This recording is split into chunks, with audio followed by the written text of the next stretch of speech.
लाडक्या बहिणींसाठी महत्त्वाची अपडेट आहे। लाडकी बहीण योजनेमध्ये मोठी खळबळ उडालेली आहे। राज्य सरकारची अत्यंत महत्त्वाकांक्षी ठरलेली मुख्यमंत्री माझी लाडकी बहीण योजना आता डेटा शुद्धीकरणाच्या प्रक्रियेतून जात आहे।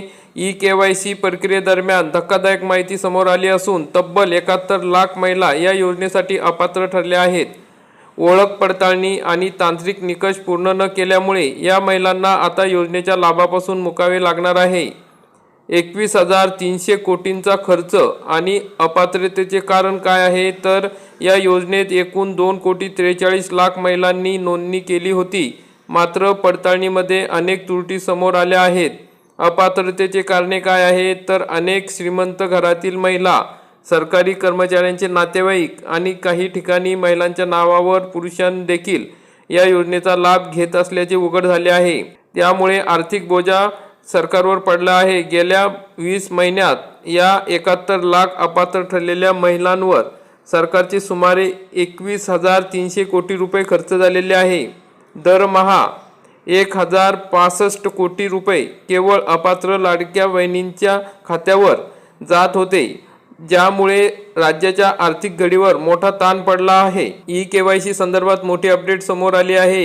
1,75,00,000 महिलाच या ठिकाणी पात्र ठरलेले आहे। आतापर्यंत 1,90,00,000 लाभार्थी महिलांनी आपली ई-केवायसी प्रक्रिया पूर्ण केली आहे। त्यापैकी 1,75,00,000 महिला पात्र ठरल्या असून त्यांना योजनेचा लाभ नियमित मिळत राहणार आहे। उर्वरित महिलांच्या डेटा शुद्धीकरणाचे काम महिला व बालकल्याण विभागामार्फत युद्ध पातळीवर सुरू आहे।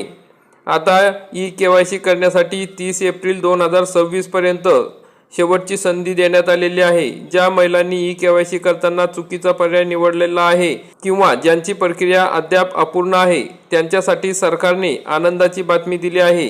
नवी मुदत ई-केवायसी दुरुस्तीसाठी आता 30 एप्रिल 2026 पर्यंत मुदतवाढ देण्यात आलेली आहे। आदितीताई तटकरे यांनी आवाहन केले आहे। महिला व बालकल्याण मंत्री आदितीताई तटकरे यांनी स्पष्ट केले आहे की ही दुरुस्तीसाठीची शेवटची संधी असेल, त्यामुळे शिल्लक राहिलेल्या महिलांनी तातडीने आपली कागदपत्रे सादर करून प्रक्रिया पूर्ण करावी। अपात्र लाभार्थ्यांना वगळल्यामुळे सरकारची वर्षाला हजारो कोटी रुपयाची बचत होणार आहे। या बचतीचा वापर इतर रखडलेल्या विकास कामांसाठी आणि खऱ्या गरजू महिलांच्या सक्षमीकरणासाठी केला जाण्याची शक्यता आहे। नोव्हेंबर 2024 पासून सुरू झालेली ही पडताळणी मोहीम आता अंतिम टप्प्यात आली आहे। 21,300 कोटी रुपये खर्च झालेला आहे, कारण अपात्रतेचे कारण आहे। तर मित्रांनो, अशा पद्धतीने ही महत्त्वाची अपडेट लाडकी बहीण योजनेसंदर्भात होती। जास्तीत जास्त लाडक्या बहिणींपर्यंत हा व्हिडिओ नक्की शेअर करा आणि व्हिडिओ आवडल्यास व्हिडिओला लाईक करा, चॅनलला सबस्क्राईब करा। धन्यवाद।